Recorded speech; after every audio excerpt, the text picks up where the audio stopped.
Hey, welcome back to A Faster Me. This video is going to be of our team challenge. It's just something I like to do with the team. Usually I'll split the team up into two groups, two separate teams, and then we'll go out and have some competition, some friendly competition on some Strava segments. This one is a kind of free for all that I didn't split the team up into teams. We just went individually and just kind of battled against each other and just see where our fitness is at a little bit. This first segment is going to be the San Demus climb. We're only going to do the freeway to the crest. We're only counting that segment, so you don't have to go all the way to the end of the segment.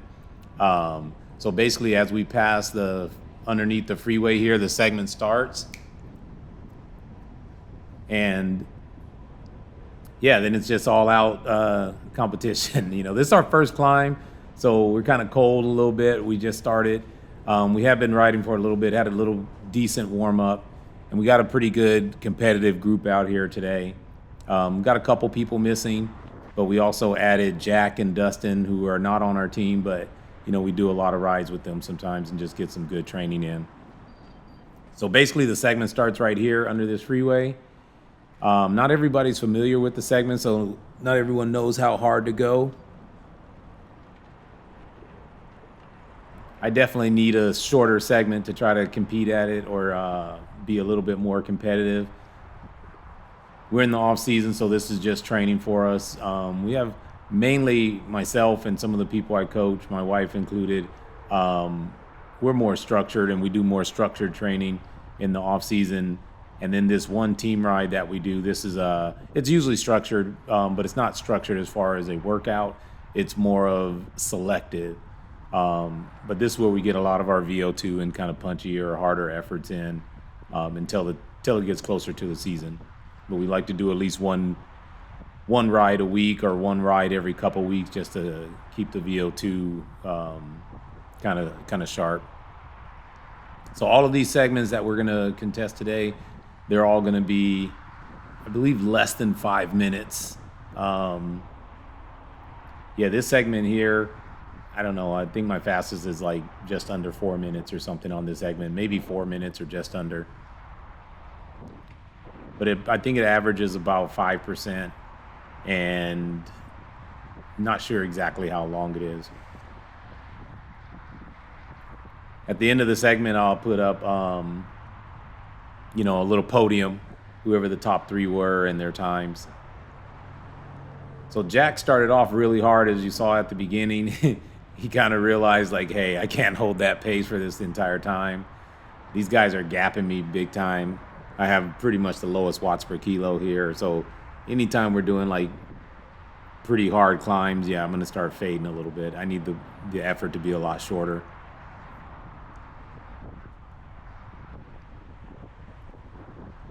I think Dustin and I are probably the heaviest here. We both hover.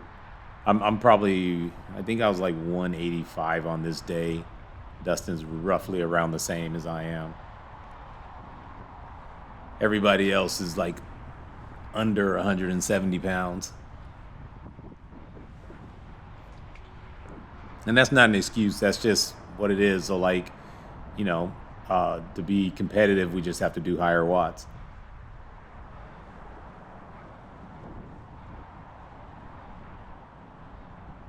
But in general, it also benefits us a little bit when we're on the flat routes and when we hit shorter sprints and stuff like that. We have a little bit more raw power than most of the group.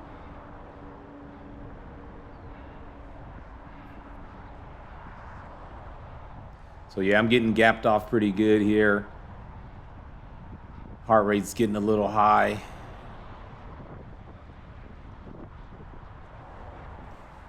I think I kind of wimped out too. Could have went a little harder. But it's just the first segment of the day. We have a long day going. I think we did just about 50 miles on this day and probably about 8 segments that we kind of raced.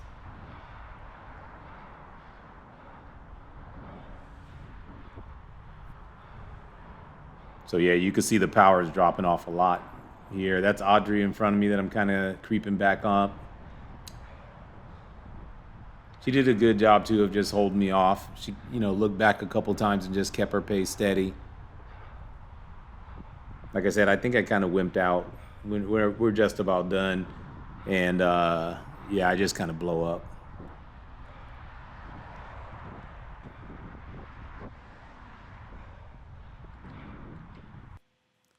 So yeah, you can see at the top, Corey there had an incredible time. Corey's not riding with us; he just rode it that same day. And then Jack and Marlena, they had some good time. So here's the guard shack. It's around Benelli. It's kind of going the opposite way of the bagel ride, and this just a couple minute effort, really steep, punchy 2 minute effort here.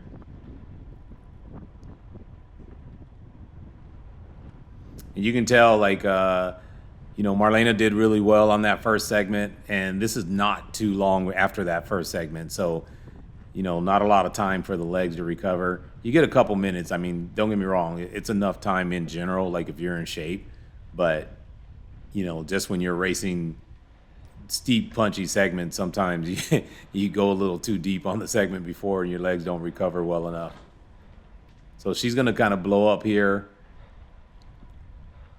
And there's a whole nother group of us contesting this segment. So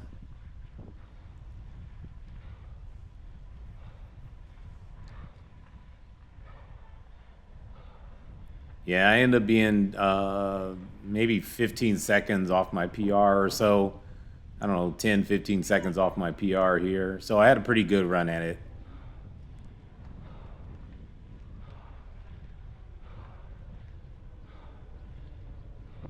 I mean, technically, if you really want to just give it your all, it's only a 2 minute effort. So you could be going, a little harder. It's easier said than done, though. See, Nick kind of blew up there. He's struggling now. That was Jack that passed me. Got his second win. But like I said, Marlena and Jack went hard on that first segment. So, yeah, they got a little less in the tank on this one. Chris is gone. Chris is way up the hill. He ends up winning this segment. So, yeah, I thought I was going to be on the podium here. And I kind of fade at the end and end up quitting a little earlier. And Anastasia flies by and takes me at the line here. When I definitely can give it a little more right here and finish stronger. But, yep, you snooze, you lose. And Anastasia comes by and just takes me at the line.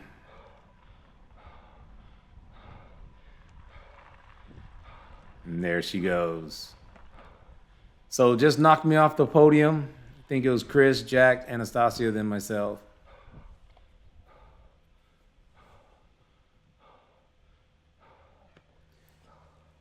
I thought it was a quarter mile. I didn't realize I was half a mile over. Yeah, effort kind of hurts, though. Oh, that hurts. You can see how much faster Chris was. All right, so here's a Fruit Street to Live Oak. Usually you got to be going straight. We came from Fruit Street, so we didn't have any momentum here.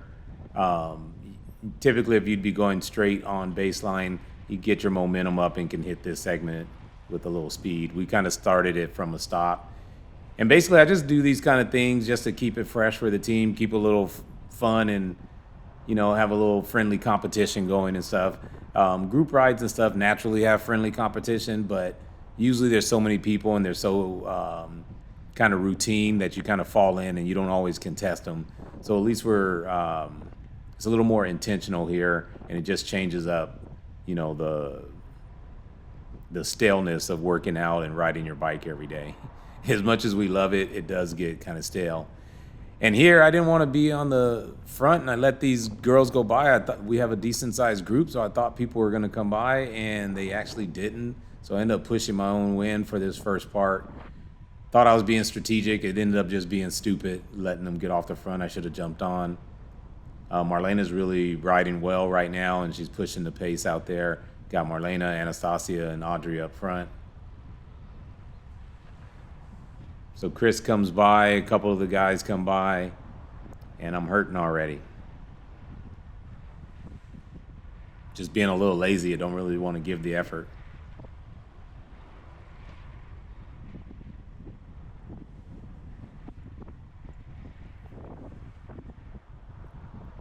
Because honestly, this is a good little train here. I could just sit there comfortably and ride these wheels up. And like I said, just feeling a little sluggish.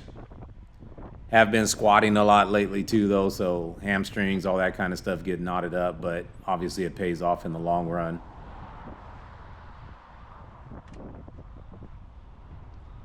I think I end up being like a full minute and a half off my PR of this segment just because I kind of blow up.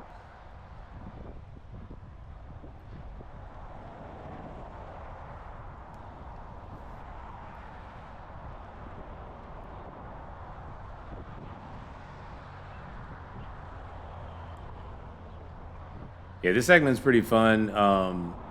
Kind of creeps up on you a little bit though because it gets steeper as you get towards the end of it here. At least for a little bit, it gets steeper and then it kind of, tapers off at the top. But it's actually a pretty fast segment. You see, I'm only going 12 miles per hour, so we're actually not going anywhere near as fast as we could be going. And obviously, that's why I'm a minute and a half off my PR here.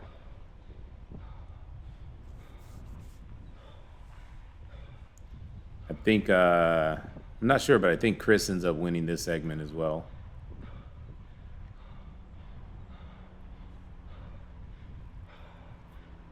Yeah, Chris is very strong on these punchy efforts. He has, a pretty good sprint as well, especially being lightweight. You see a bunch of guys going down the other side, going the opposite direction.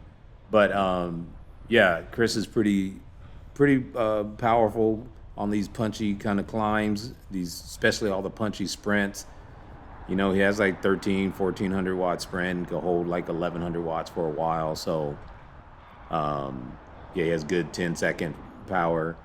I think he just needs to improve his endurance a little bit, especially in racing. A little bit of tactics a lot of bit of tactics, and definitely improve his endurance a little bit. But it's going to be fun to watch him once he gets to the end of races in a good position, especially on anything that finishes with a little uphill kicker.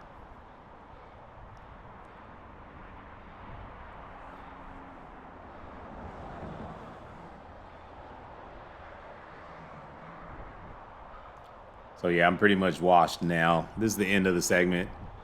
I think there's a couple people behind me still, but other than that, yeah, kind of bringing up the middle rear of our group here.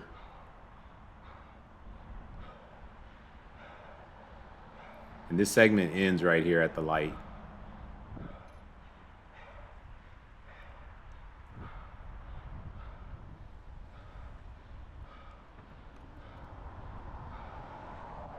I think the fitness is getting a little bit better. Obviously, when you work on it, it gets better. Been playing like a lot of golf and stuff. I actually joined the U.S. Am Tour again. I used to play on the Golf Channel Amateur Tour back when I was playing golf a little bit. Got down to, I don't know, I think the lowest I've been was like a 7 handicap. I won the Palm Springs division in that flight range back in, I don't know what year it was, 2016, 17, 18, one of those. Oh, so Jack ended up winning the segment actually, and Anastasia was second. All right, so here's the same hill, but coming from the opposite direction. So this is the Live Oak Canyon Sprint.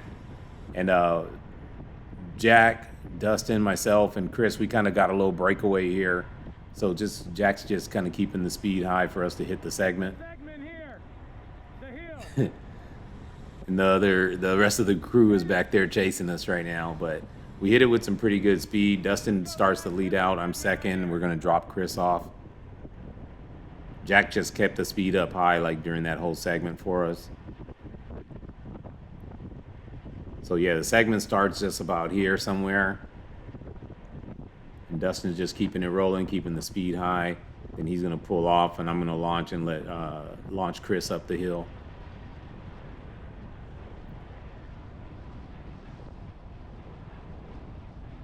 And like I said, finishes like this is where Chris is really strong at. And there he goes. Yeah, especially seated power. He has really good seated power. Still like over 1,100 watts seated. He ends up blowing up right there, and I just yell at him, tell him to keep going. Yeah, Yeah, because this segment goes all the way to that same light at Live Oak Canyon. I end up setting a PR here and getting on the podium with the second place, but I end up setting a PR like 42 seconds. I think Chris does it in 38 or so. We'll see in a second.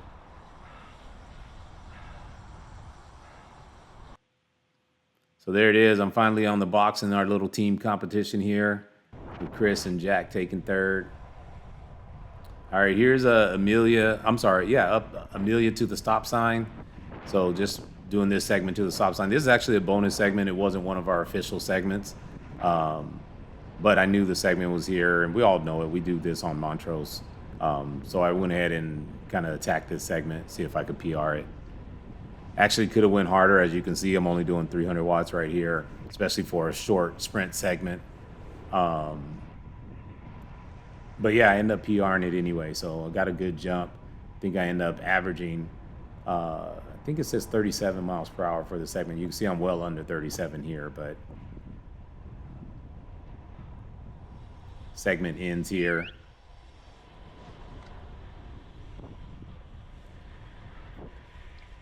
So yeah, as Dustin was on my wheel, Dustin ends up keep going for the rest of the segment. I just shut it down there at the stop sign because that first segment's over. So yeah, I finally get a win here on a little sprint segment with Dustin and Jack on the podium. So here's the wall, and we're pretty shot now. I didn't show one of the segments going up Emerald. I'm sorry, not Emerald, but Esperanza and Laverne. That's a super steep climb, like averages 11%, I believe it is. So I didn't show that. So everybody's pretty burnt out from just that climb and going up that segment. So Chris said he's going to do the lead out, and I'm like, well, you know nobody's going to pass you on a short, punchy climb like this. No one's going to pass him. So it's not like he's doing a lead out. He's basically just leaving us. So I see there's a big gap here, and I kind of go around Anastasia. But, again, legs are dead, and this is almost the last segment of the day. So don't make it too far. End up blowing up, going up this hill. You see Nick blew up already as well. And like I said, none of us are going to catch Chris, I don't think, on this one. Actually, yeah, Jack ends up catching him, and Chris blew up as well. So yeah, none of us actually even finished the segment that hard. Jack comes by late, and technically he's not even like on the top of the segment just because he comes by us so late. The segment's actually over already because we only did the steep part of the climb. So you see it, Chris got it, then Nick was second, and me. So actually, Nick blowing up, he had already took second in the segment as well. Here's a little attack that we always do here. We usually try to counter and attack, but Chris and I got a jump here. I told him I'll get him launched for a breakaway, and we got the team chasing behind us, and we basically take it to the river trail entrance and see if we can make it there first, or if we're all together, we end up doing a sprint finish here. So I just try to get the speed up for Chris a little bit here, give him kind of a lead out to a breakaway, and see if we can hold off the team. So basically, Chris and I are a two-man team here, and the team is chasing.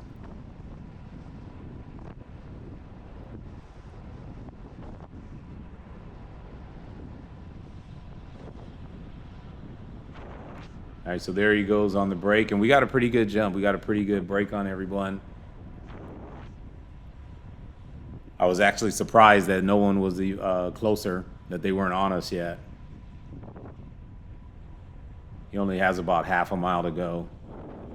And with that kind of lead, with half a mile to go, they're definitely not catching him. As you can see, there was the rockets going by, but it's a little too late, and they end up dropping off the sprint too early, and they're not going to be able to catch him.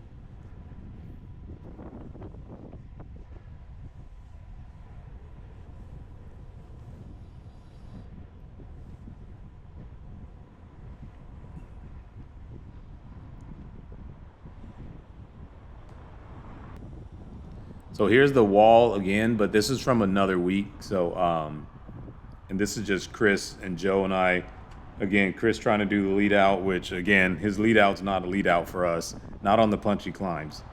On a sprint, yes, but on these like punchy sprints, it's just so hard to come around him. His power to weight is just so high compared to ours.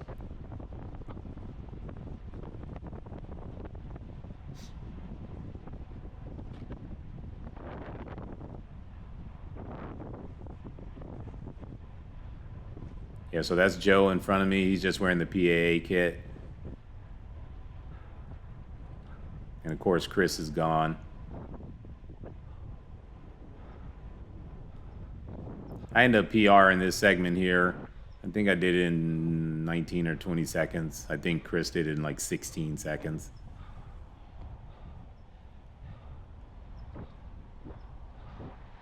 Kind of funny. I had a little car just next to me stalking me.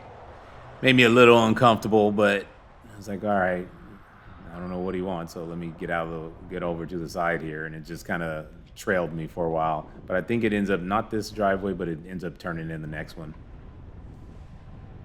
All right, so here's a lead out that I'm going to do for Marlena.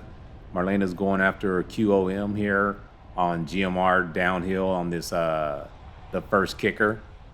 So I'm going to just get the speed up for her, kind of give her a good line through like the twisty section here, and then give her a lead out up the kicker and see if she can get the QOM.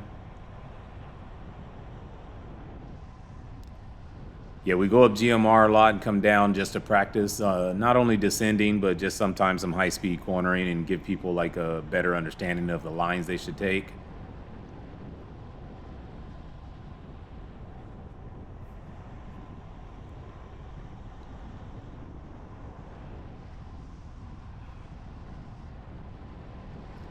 Yeah, so Joe and Chris are going to be like halfway in the segment because they had already started going down, and then they kind of thought, oh, we can give them a bigger lead out, and they're a little delusional because we're going to be going about 40, and they're going to be cruising at like 20, thinking that they can accelerate and just lead us out. Yeah, they basically became an obstacle, and we had to go around them.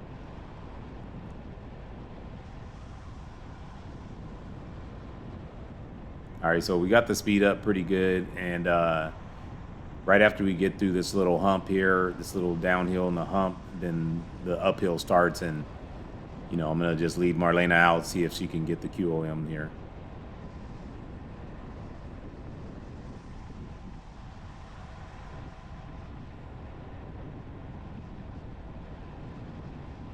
So yeah, there's Chris and Joe thinking that they can add to our lead out here, and you can see we're doing 38 still, 39, and they definitely are not. So they basically became a roadblock for us. So I had to go around them.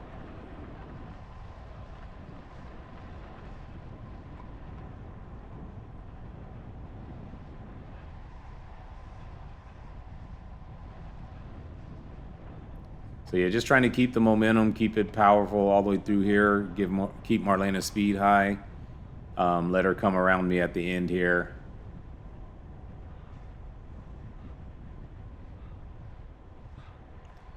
Yeah, and it actually worked. So she ends up getting the QOM, and she ends up taking it from Corinne Ledecky, and Priscilla, PC. So two very strong riders, and if they care about it, I'm sure they'll come and take it back. But for now, Marlena ended up getting the QOM there.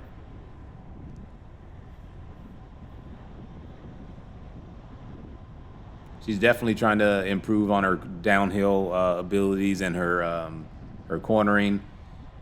Just a couple months ago, before we started training on this, she was pretty, I wouldn't say slow, but yeah, she's improved by at least 2 minutes on this downhill section here. She's down in the low 14s now. And, hopefully we'll get her to break 14 pretty soon and just keep improving, get more comfortable at these high-speed downhill turns. I mean, it looks easy, but honestly, when you're out here riding it, if you're comfortable turning and descending, it's not a big deal. But for a lot of people, it's uncomfortable, especially with so much weight forward on the downhill. Your vision looking at the ground, it's kind of hard to keep your head up and through the turns. But in addition to that, there's a lot of cracks in the pavement. There's a lot of, you see the sealer strips everywhere. And on the dotted yellow, there's some rumble strips before them also. So you don't really have all the room that you think. it's not a big deal, you know, if you're comfortable. But if you're not comfortable, a lot of those bumps and stuff just makes you even more uncomfortable. So I've done this road a lot on a motorcycle and on a bike, probably, you know, really hundreds of times on a motorcycle. So I'm really comfortable with the road, and I literally know just about like every single turn. So it's not a big deal to me, but I can see how people are kind of nervous when they're descending GMR, you know, until they do it a number of times and kind of know the road.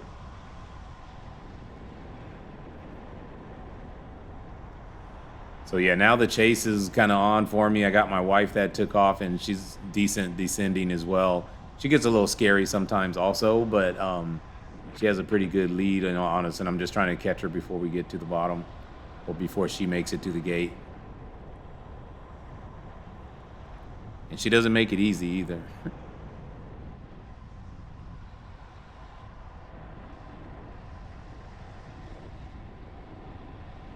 So definitely a beautiful day. You see the weather, beautiful views. Probably need to take a little bit more time to enjoy some of this sometimes. Never take pictures. I don't know why. I'm always like preoccupied with whatever we're doing, and I never really take pictures or anything of any of our rides, and or even after the rides. I usually have someone else grab a group photo, and that's about it.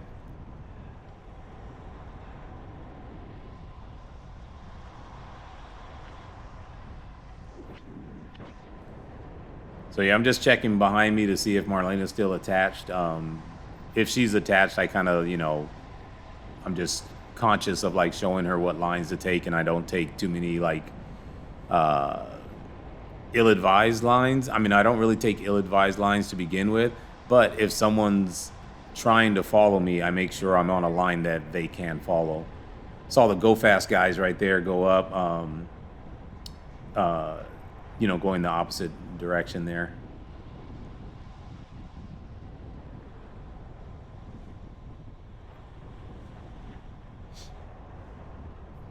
Yeah, that's one thing too with descending. Even though the road is closed, like, so there's no cars on this road. Just FYI, there's no cars on this road at all. The gates are closed right now, mainly because we've had fires. That's Jesse right there that I'm passing. Um, but yeah, the gates are closed, so it's closed to vehicle traffic.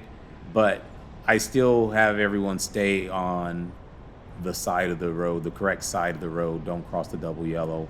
Um, you know, even when it's clear to, we typically try not to. I passed Joe and them on the double yellow going up just because they were being a roadblock for us.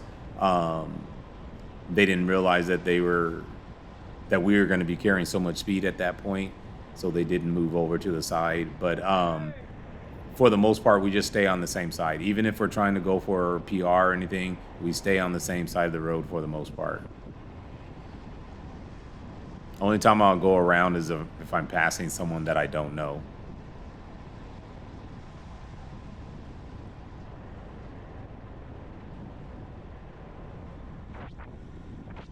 Not everybody responds well when you ask them to move over or say on your left or whatever. Sometimes they just stay where they're at and won't give you room on the same side of the road.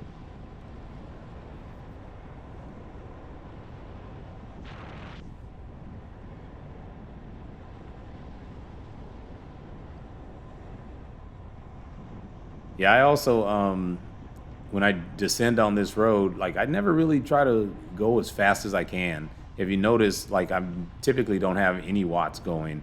I'm hardly ever pedaling. I'll accelerate sometimes out of a corner, but for the most part, I just tuck and coast all the way down. So yeah, like a situation like this, sometimes I'll go onto the other side of the road just for a split second, just because I don't know how comfortable everyone else is on their bike, and I'd hate to pass someone closely and cause them to panic or anything like that and cause a crash. So that's the only time that I'll really go around to the other side of the road.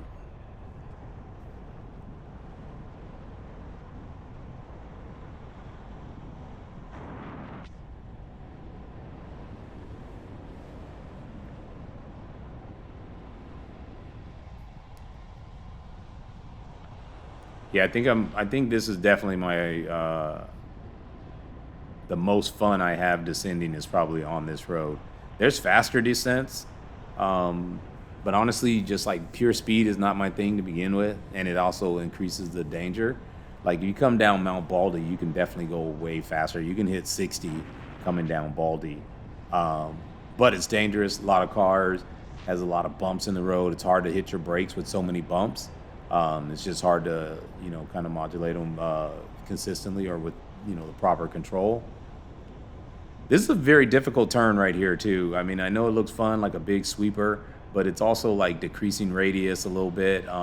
It's almost like two turns there, kind of like a double apex turn. But the second turn gets really tight, even decreases even more. So yeah, it's a little difficult to get that turn, especially because you can carry so much speed through there, and it's very easy to get it wrong. I've seen a lot of people get it wrong on motorcycles, and with the skinny tires of our bikes, it doesn't feel that much better either. It's not too confidence inspiring. And some of these hairpins are the same way, not because they're like so tight, but they're also really steep. Like they get your weight and your head and everything really like forward and looking down. So it of course exaggerates your like survival reactions. And typically you end up going in them slower than you need to or slower than you can just because your survival reactions kick up a little bit.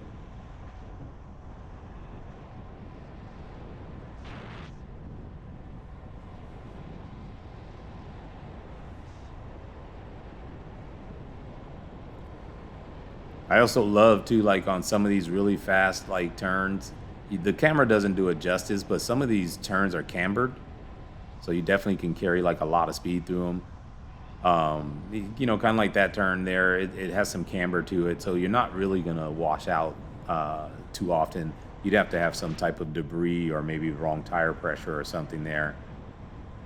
And there's a few of them that are off camber also. I think I'm coming up to one here, not there, but on this next little left right through here. This one's actually off camber there, and it's pretty fast.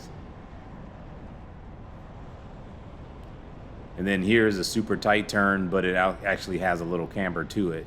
So you can still carry decent speed in there even though it's really tight.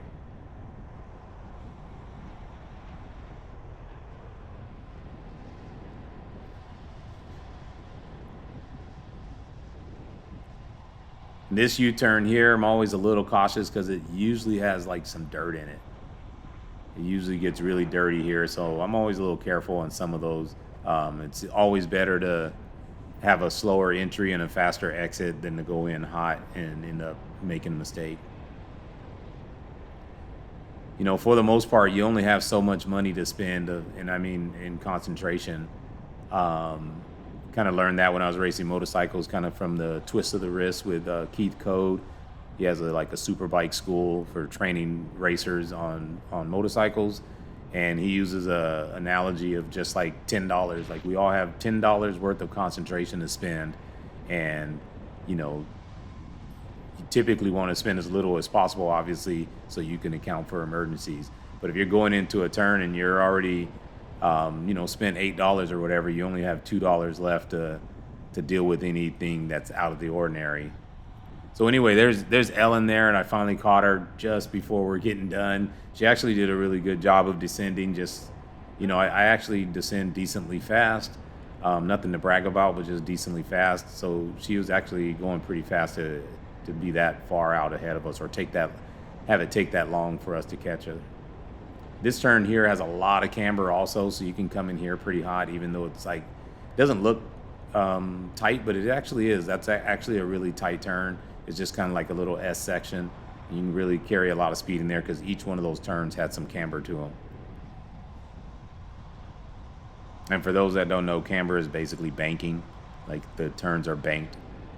So it actually provides like a little bit of grip. And an off camber turn is one that falls away from you. Kind of like this one here is a little off camber.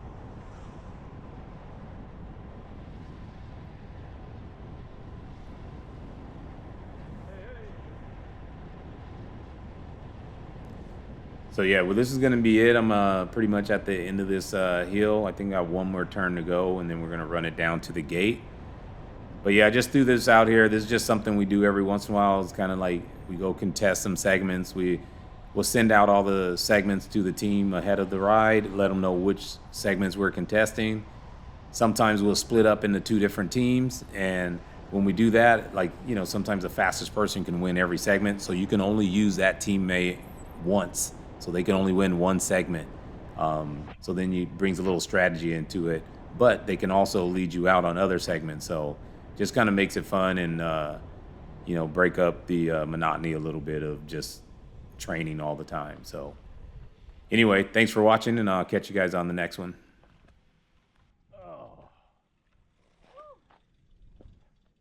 I was hoping the guy on the motorcycle didn't kill you.